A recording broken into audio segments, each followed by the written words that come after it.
Okay, number 9. Ano ang nararamdaman ng isang guro kapag ang mga estudyante nito ay sumusunod? Unsay ma-feel sa teacher kung ang mga students niya musunod? Letter A, nagagalit, masuko ang teacher. Letter B, masaya, happy si teacher. Or letter C, walang pakialam. Why ko anon si teacher? Bahala mo diha. Inana, unsa man? B. Unsa man ang B di ay? Masaya. Answer. Okay, number 10. Paano natin may papakita ang paggalang sa mga nakakatanda? Unsa man ang paggalang? Mami, udto ang next. Unsa man ang paggalang, be? Kanang manupo, magandang gabi po, inana.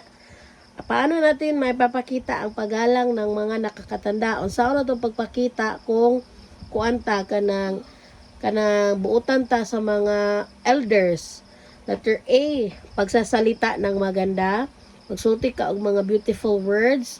Letter B, magkuan ka ba? Kind ka ba? Letter B, pagsisigaw.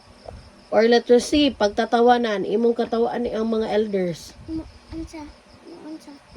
Ha ha ha ha. Ha ha, batiag nawong. Unsa man? Tinawang walay ligo.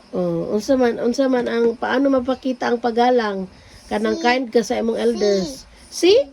Pagtatawanan?